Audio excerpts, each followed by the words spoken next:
Hi there, I'm Coyote Peterson, and it's that time again. Time for the question of the week.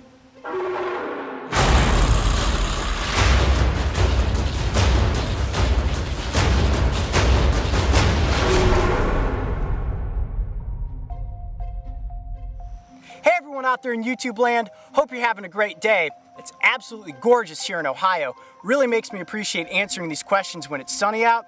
Can't imagine how tough this is going to be once it gets cold and the snow is coming down. This week we're going to answer a question about bats. And I got a great one here from Joshua Morrow. He asks, does living under a bridge affect a bat's echolocation? And wouldn't all the noise from the cars driving over top affect their ability to hunt? That's a great question.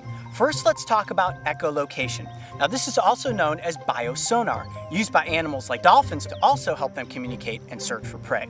Now, most bats have pretty poor eyesight, so when they head out into the darkness of night to hunt, they use echolocation to help them recognize their surroundings. Now, this can be prey, this could be other bats, this could be a cactus in the middle of the desert. They project sounds. Those sounds then bounce off of different objects back to them and helps them identify what it is that they're flying around. Specifically, they're using it to go after their prey. Now, I think the reason that Joshua is asking this question is because if you remember in season 1 of Breaking Trail, we filmed an awesome episode where we went out looking for Mexican free-tailed bats in Tucson, Arizona with wildman Philip Ricosi.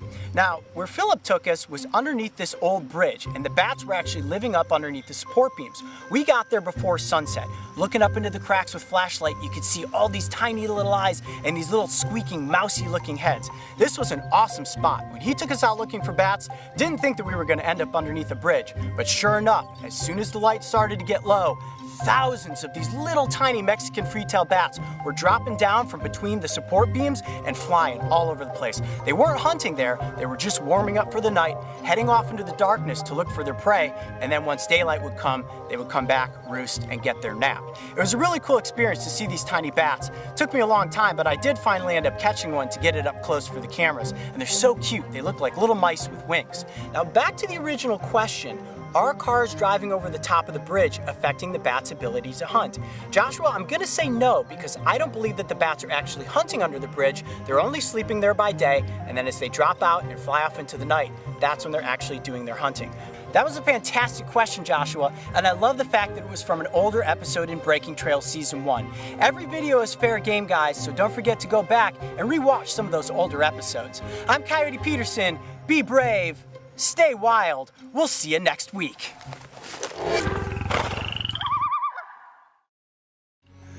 Catching bats is not easy. I think you got some bat poop on your lens there.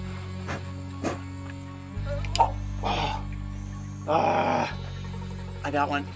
I got him. Don't get bit, don't get bit, don't get bit. Yes! Look at this little guy.